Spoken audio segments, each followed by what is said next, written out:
Good morning. Welcome to Second Unitarian Church. I am Cristina Romero, a member of the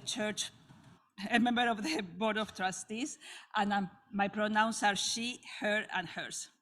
Today, we are in person at the Admiral at the Lake and at the 2U Loft, and continuing to meet virtually using Zoom. We ask everyone's indulgence for the complications of a three-part service.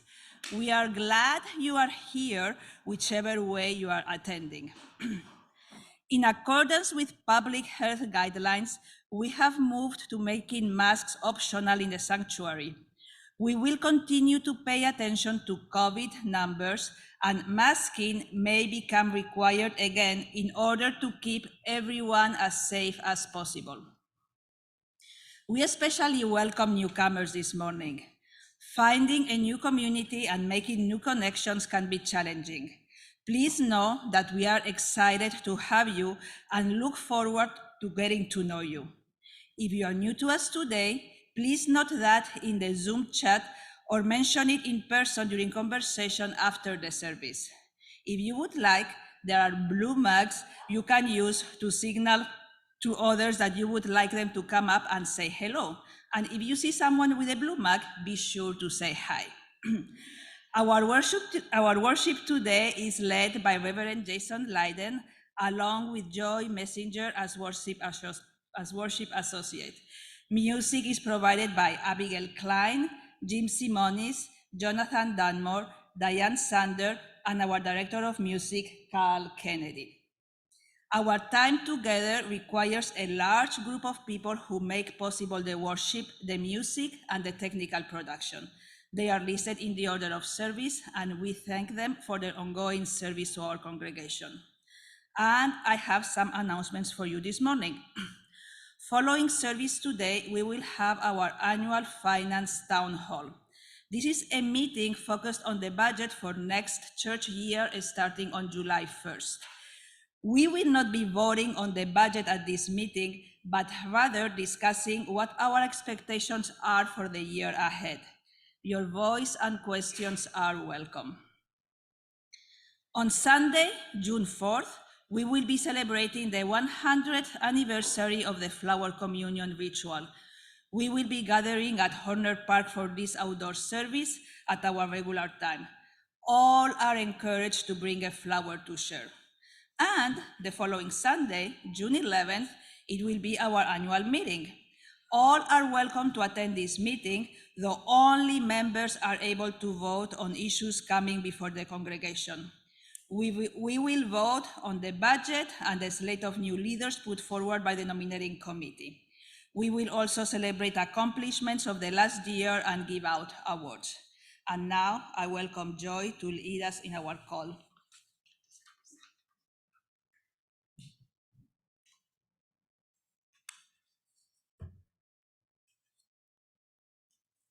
Good morning, everyone. My name is Joy. I use they and she as my pronouns. And I will lead us in our call to worship.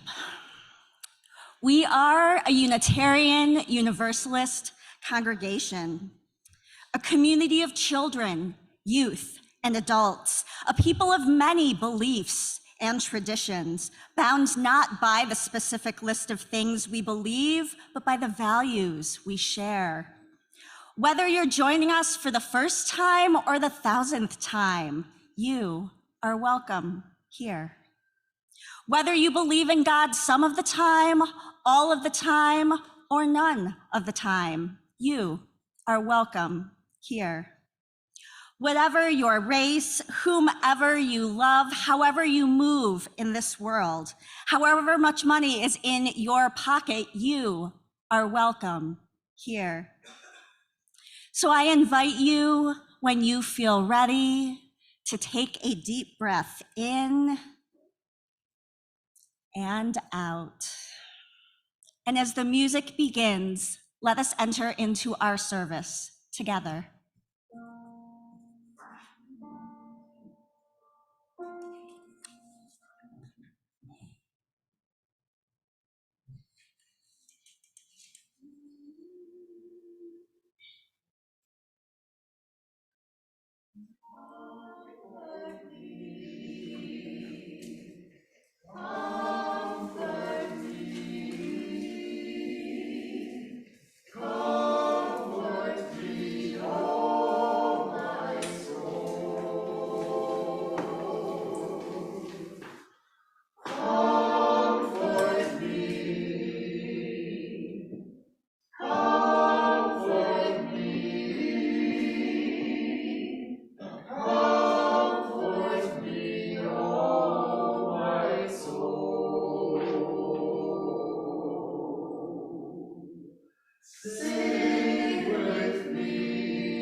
Beautiful, thank you. In just a moment, Zella here in the sanctuary and Harris at the Admiral will light our chalices, the symbol of our faith. And we light our chalices this morning with these words from Marilyn McIntyre. We learn by going, one poet said.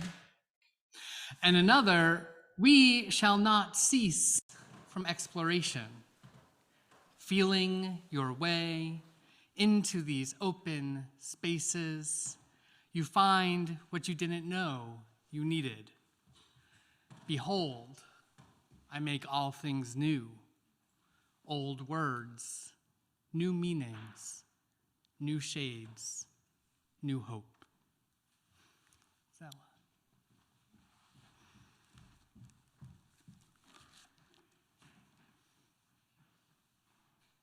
Oh, it went out.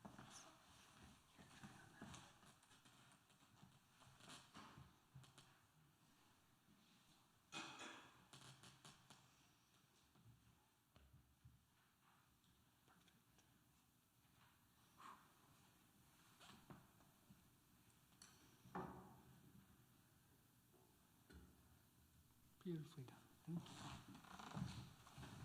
Now please rise in body or in spirit and join me in singing our opening hymn, number 128, For All That Is Our Life.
Please continue to stand and join me in reciting our covenant. The words will be on the screen in just a moment. We covenant to build a community that challenges us to grow and empowers us to honor the truth within ourselves.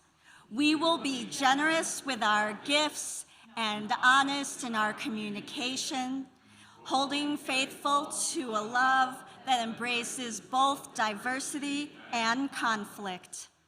Called by our living tradition, we will nurture spirituality within a vision of the eternal, living out our inner convictions through struggles for justice and acts of compassion. Now please join me in singing our congregational hymn, Spirit of Life.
Young and Body are invited to come up for the story if they would like to.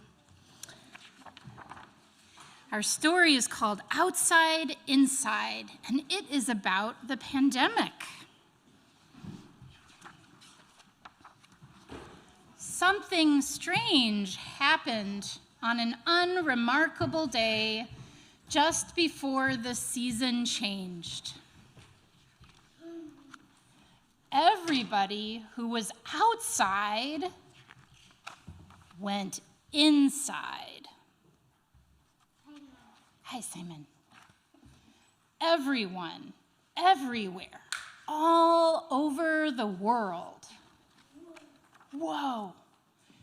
Everyone just went inside, shut their doors, and waited.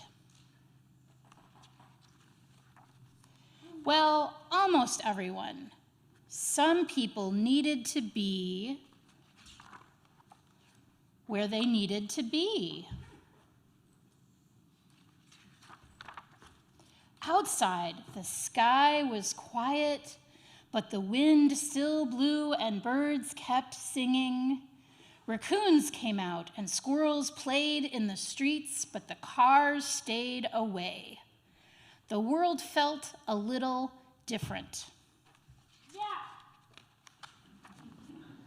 Inside, we baked and cooked, we read and played games, made music and watched TV. Some of us worked a little, and some of us worked a lot, and some of us couldn't work at all. We all felt a little different. Outside, there were fences, both real and pretend. Swings sat still and slides were lonely. Bells didn't ring and halls were empty. We had birthdays without parties, shared words without sounds, and reached each other without touching. The world was changing a tiny bit outside. Inside, we waited and we worried, we laughed and we cried and we tried to breathe. We made things together and did things alone. We hoped and prayed and wished. We were all changing a tiny bit inside. Outside, the world kept growing. Inside, we kept growing too. Oh, did we miss a page?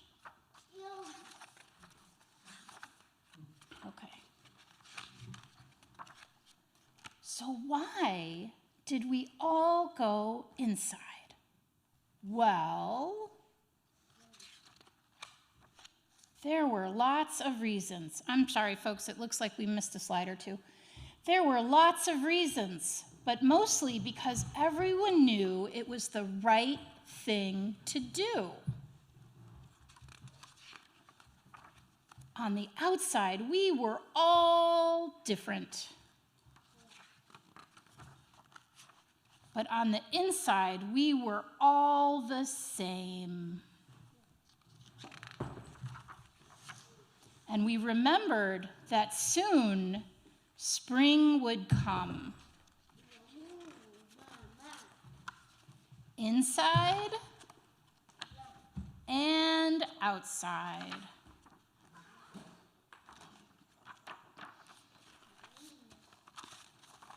Please join me in singing the children to their classes. Come on, Simon, let's go to Sunday school.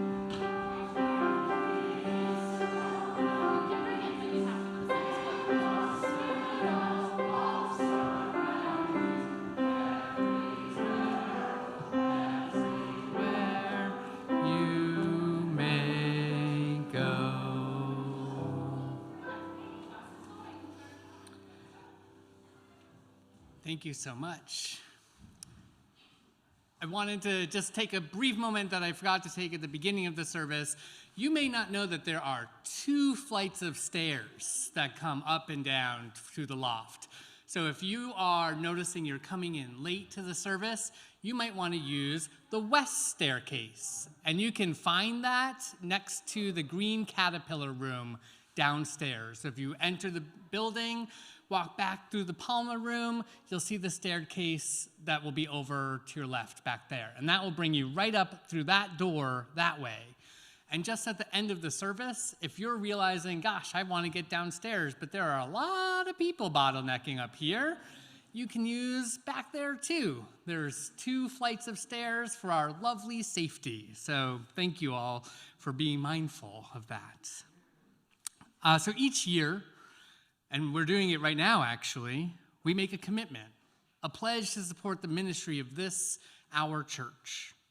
And then in addition to this pledge that we make each year, we take a collection each Sunday so that we can share with those who are doing justice work well beyond our church walls. We're still figuring out how to make it so that we can pass the plate right now, and that still hasn't come together quite yet. But you can still give as generously as you can with our Text to Give program that you can find in your order of service and will eventually be on your screen. For the month of May, we're sharing our plate with the Nicholas Lee Foundation. And this morning we have some words from Karen Goldner.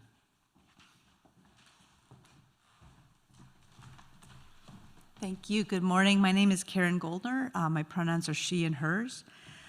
As you heard last week from Cassandra, the plate share recipient is the Nicholas Lee Foundation, and that is named for the first person in Cook County or Cook County Jail to die from COVID.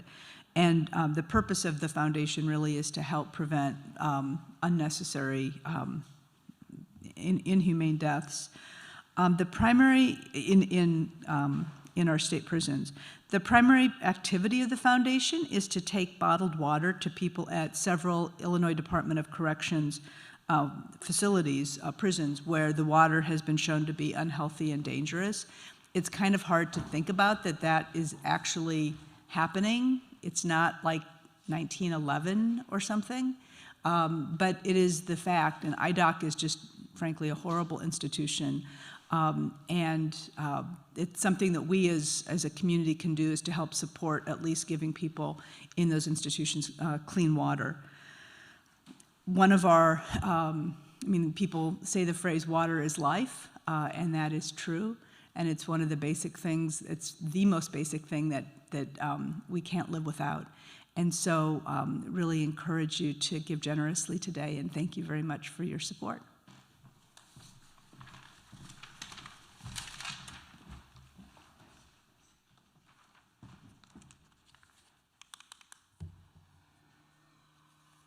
Thank you, Karen. Now I invite you to join me in reading our offertory words. The words are printed in your order of service and are also on the screen. This church is the community of ourselves. Its energy and resources are our energy and resources. Its wealth is what we share. As we contribute to the life of this community, we affirm and enable its participation in the larger world around us. The offering will now be generously given and gratefully received.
I invite you now to join me in the spirit of prayer or meditation. Let's begin by breathing together.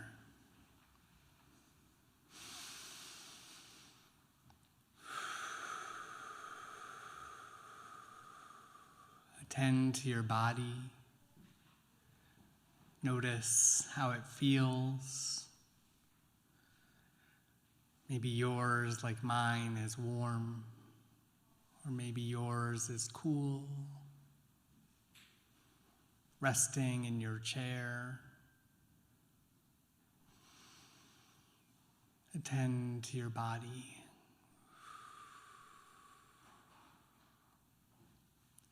Try relaxing your shoulders. Release the tension in your neck. Unclench your jaw. And just breathe.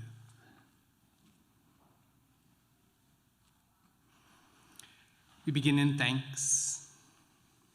Thankful for the breath in our lungs, the beauty of our earth, and the strength of this, our beloved community. On this Mother's Day, we pray a little bit different. First, we pray in celebration and honor for those mothers who cared for us and nurtured our minds and bodies. We give thanks. For those mothers who showed up in hard times and offered comfort and care, we give thanks. For those mothers whose fierce wisdom taught us the ways to be in this beautiful and broken world, we give thanks. For those mothers who bravely raised us with devoted love and strong values, we give thanks. For the gift of motherhood that we hold dear, we give thanks. For those mothers who defended us, played with us, were silly with us, taught us, and gave us life to live, we give thanks. Loving Divine, today is not only a day of celebration and honor, though. Today can be a day of grief, or pain. To those whose mothers were anything but the loving parents deserved, we are with you. To those who longed to have children but never did, we are with you. To those who have lost mothers or children, whether to death, addiction, prison, or estrangement, we are with you. For those for whom today is hard, you are not alone. You are loved, and we are with you.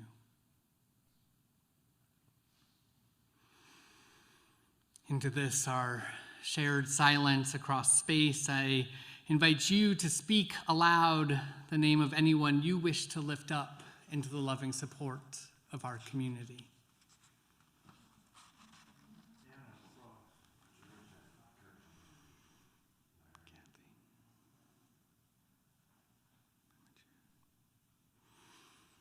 With our deepest compassion, let us hold in our hearts those named and unnamed, those remembered and those forgotten. Let it be so. Amen, and blessed be.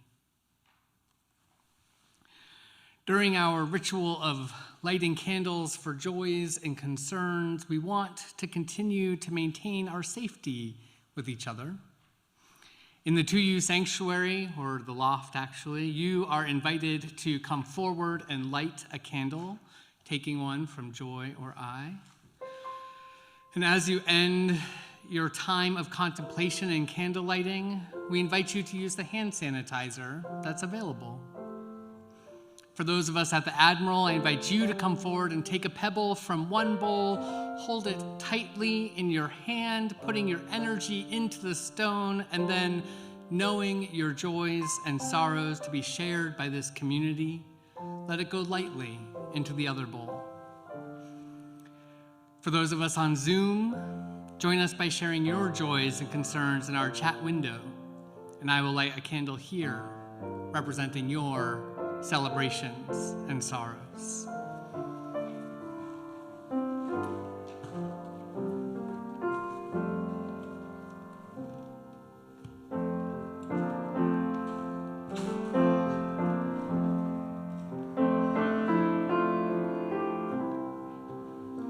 You may come forward.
shared joys, celebrations, concerns, and sorrows close to our hearts. Joy, would you share our first reading?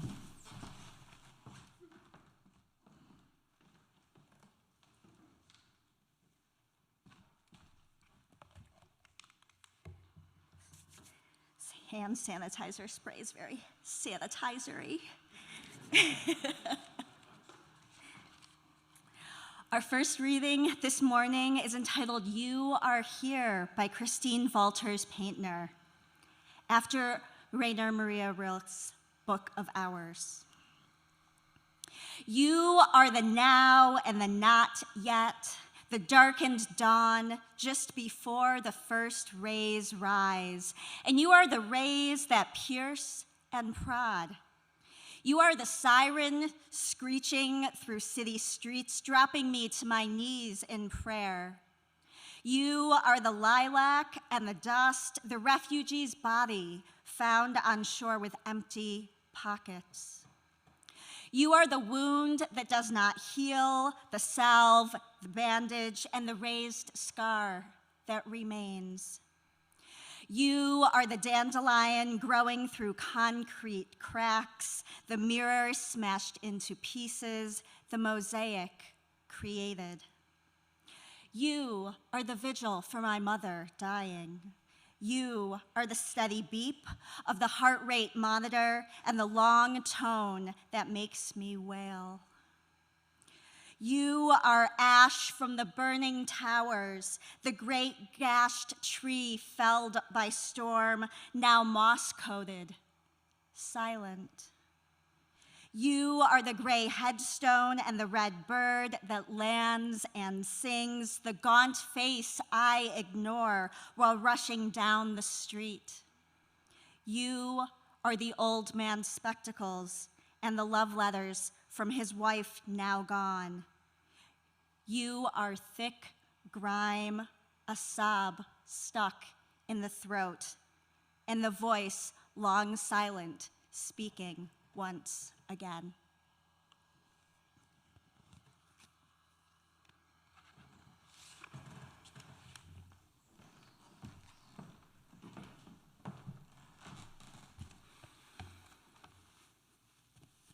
Our next reading is about a different cataclysmic event that impacted our country. As we reflect on what we've lost and learned over these last 3 years, it can be helpful to embrace the wisdom from other times in our lives when we navigated great loss. This is After Katrina by Kevin Simmons. There's no Sabbath in this house, just work. The black of garbage bags, yellow cinched throats opening to gloved hands.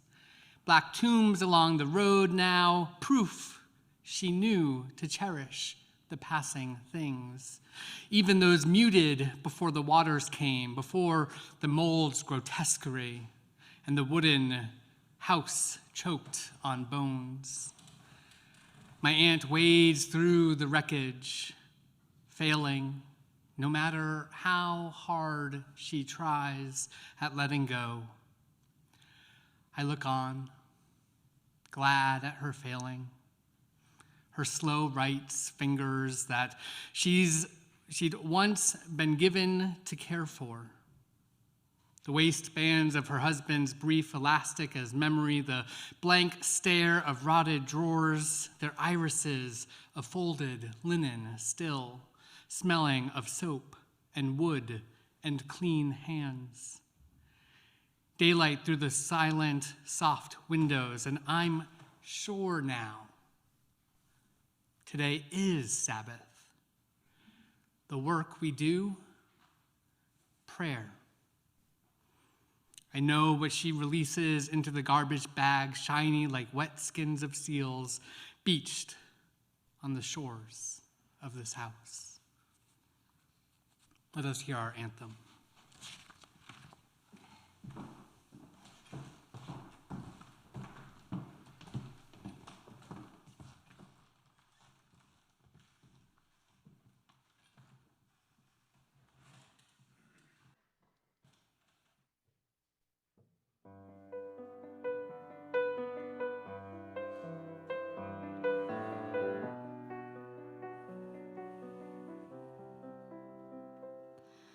The storm is coming, but I don't mind.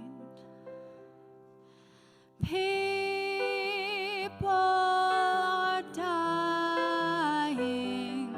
I close my blinds. All that I know is I'm breathing now.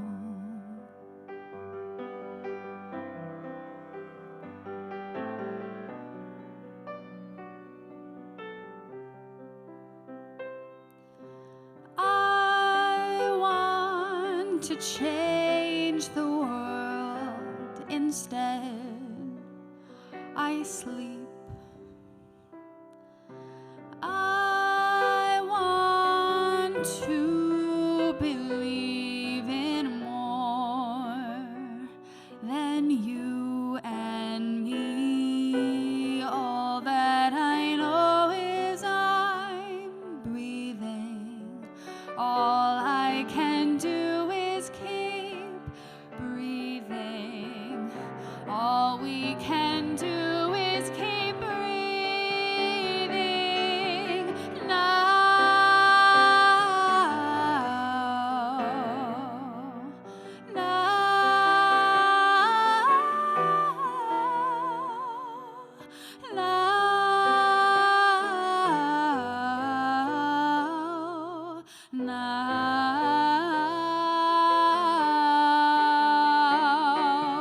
All I can do is keep breathing.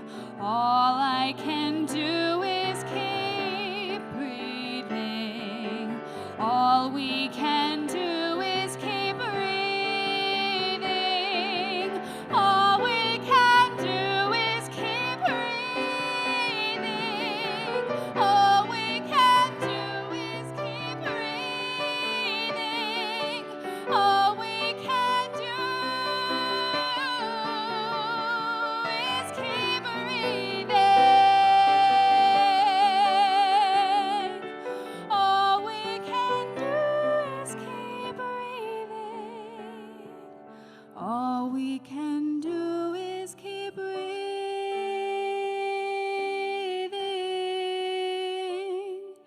now.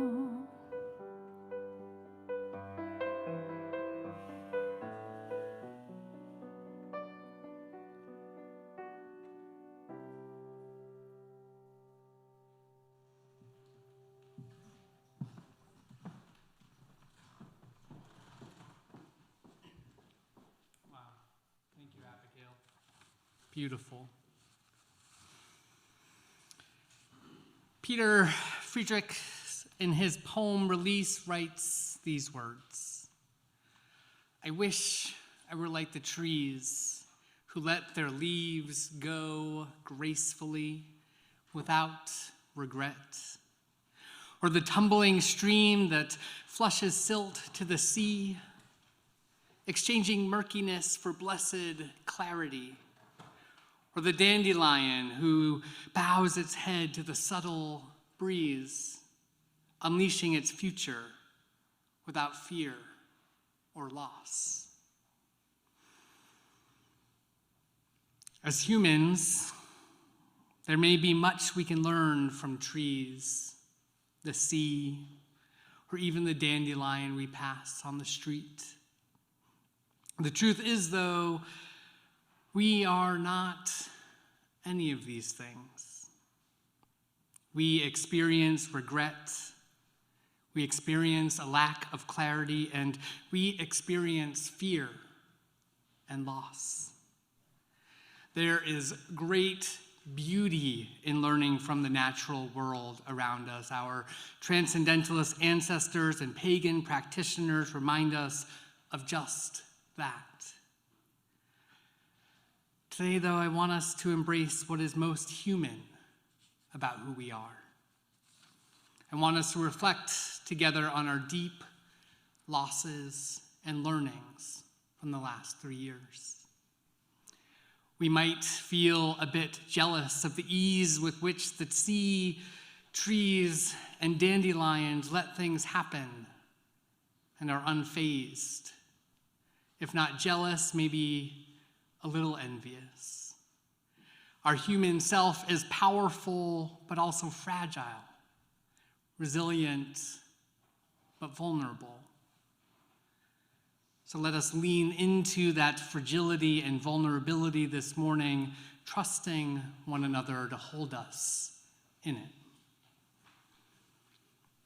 Even if you're pretty new to us, our congregation has gone through a lot over the last 3 years, and it's necessary for us to reflect on that.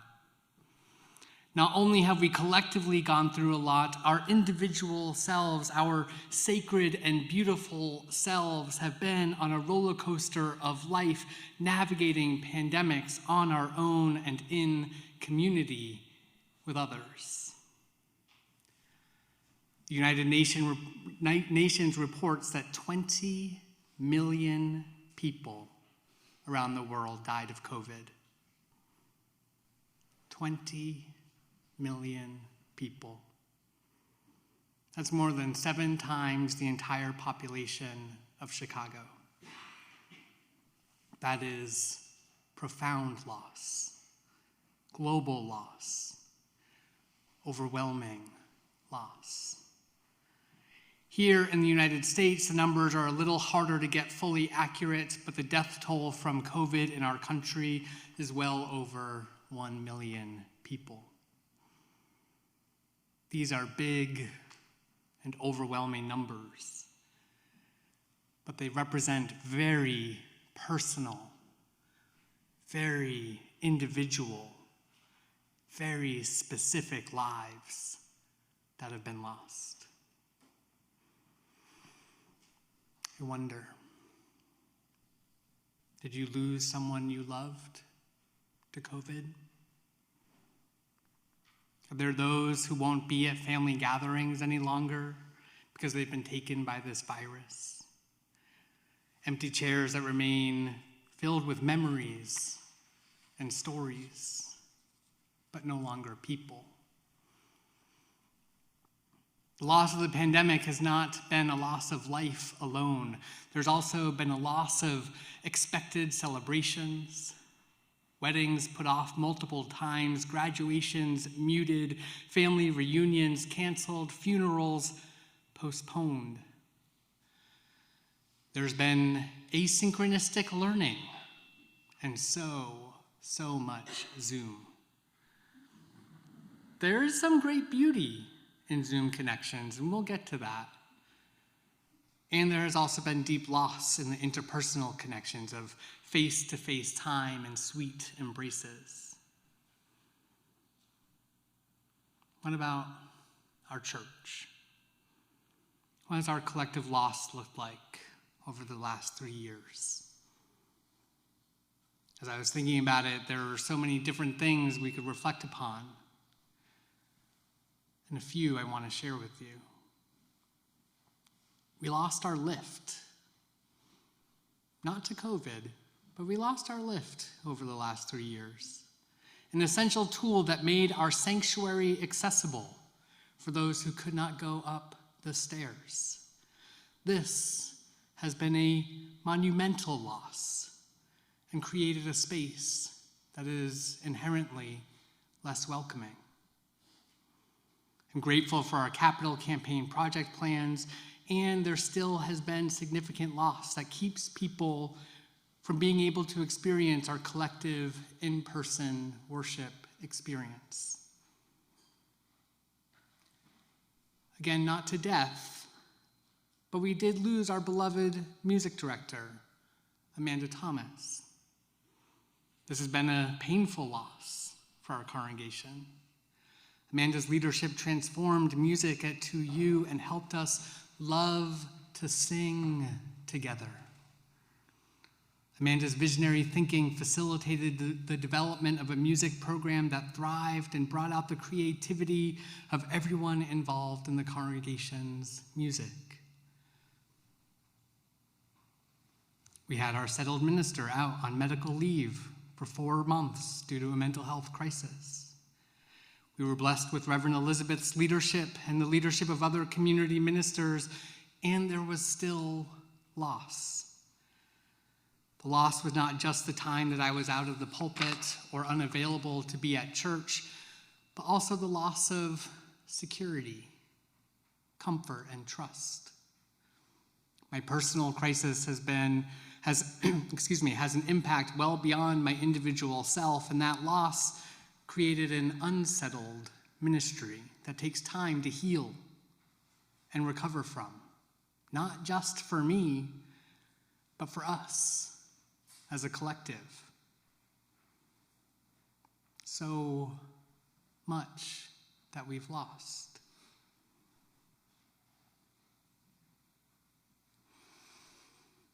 I want you to breathe. When we reflect together on loss, it can be easy to tense up and even start to hold our breath. It's easy to get uncomfortable because we're reflecting on that which is painful. Our bodies hold this loss, hold this trauma, hold the complexities of these interwoven lives that we live. Our faith reminds us that what affects one affects all, because as Dr. King often said, we are caught up in a web of inescapable mutuality. But what of learning? Not only did we experience loss, but we have also learned so much. What rings true for you in your experience of the last 3 years? What did you learn that you never expected to? Maybe we've learned some simple things, like the difference between pandemic and endemic. We've learned how to read public health information that we otherwise would never have necessarily attended to. But we've also learned profound things. In the face of suffering and loss, we can still survive and even have moments when we thrive. During the early days of the pandemic, things at 2U moved almost seamlessly to an online platform, thanks in large part to Christy Grant and David Martin's leadership. Yes.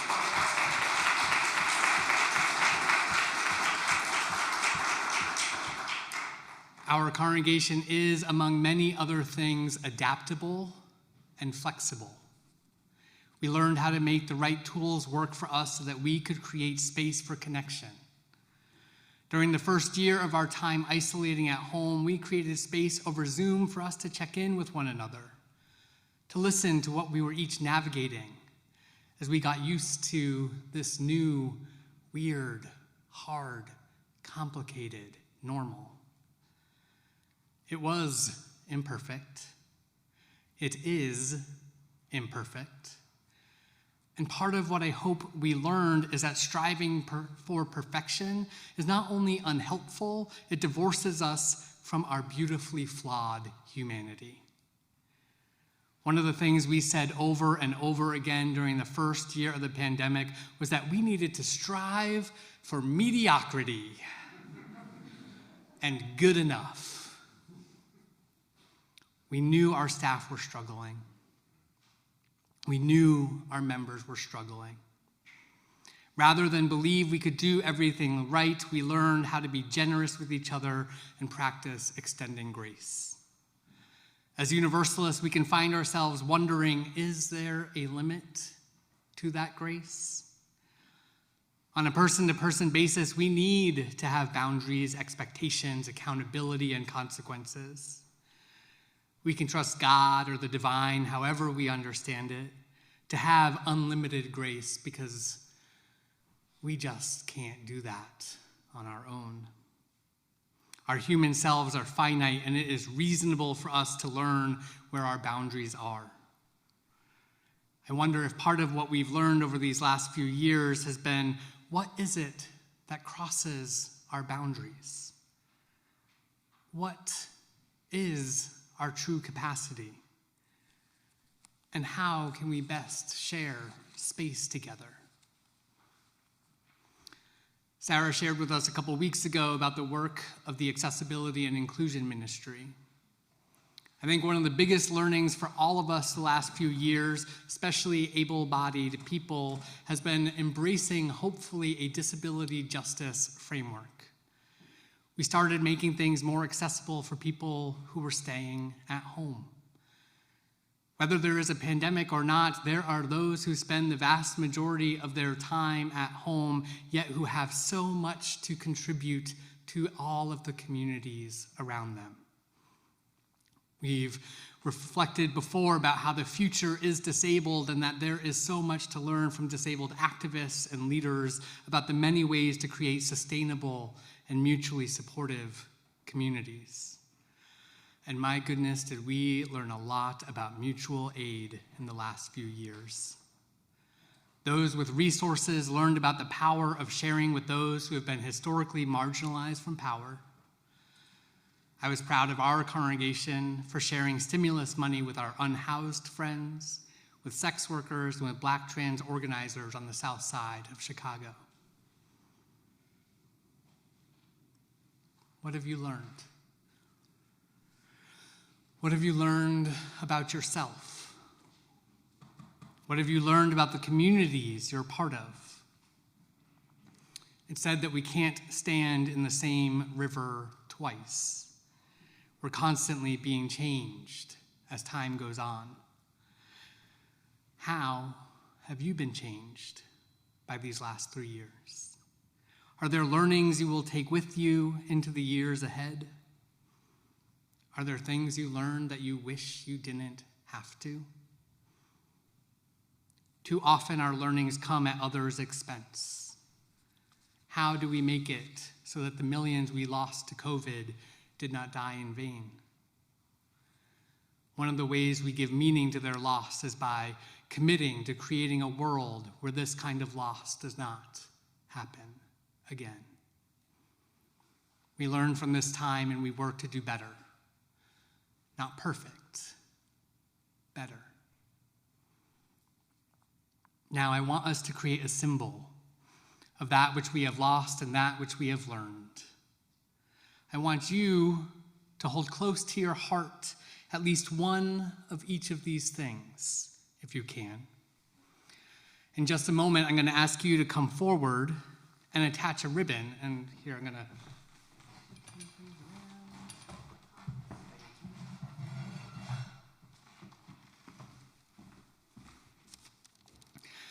I want you to attach a ribbon to this wreath up here.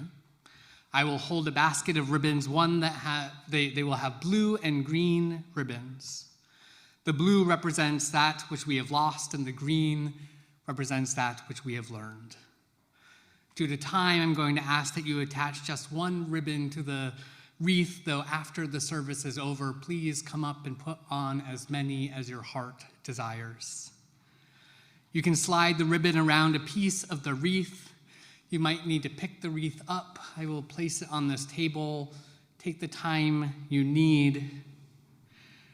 And as you come forward, Carl will play music for us that will sound familiar. And I will hold the basket of ribbons, and you will tie your ribbons to the wreath. May this ritual be a reminder for us of all that we have lost and all that we have learned.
We have learned so much.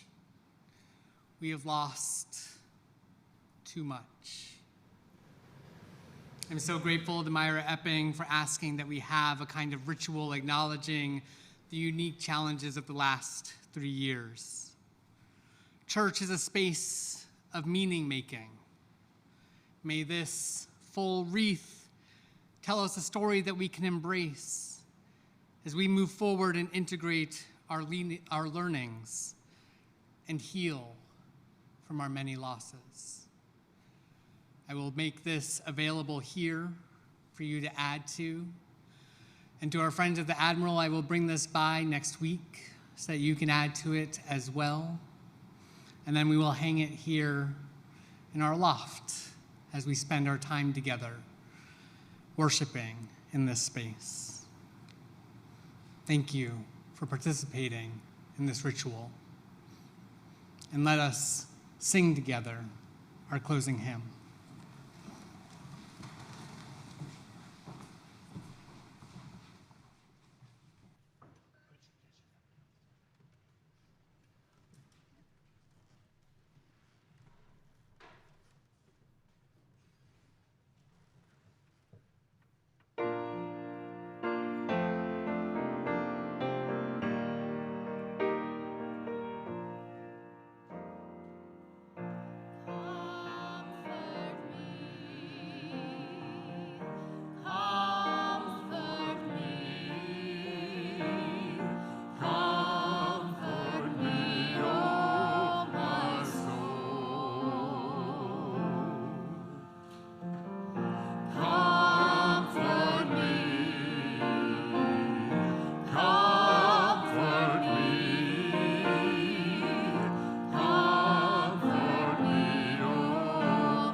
Rest your hands upon your hearts for clasp hands with those you are sharing your life with during these pandemic times, and hear these words of benediction.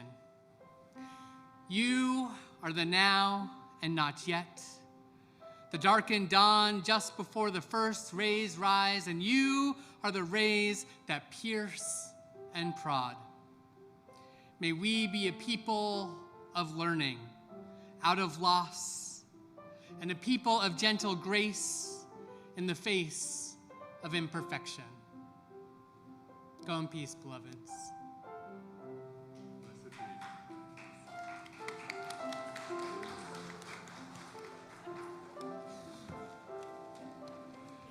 We will take a few minutes for coffee, getting coffee and snacks downstairs, and then the finance meeting, town hall will happen right up here shortly.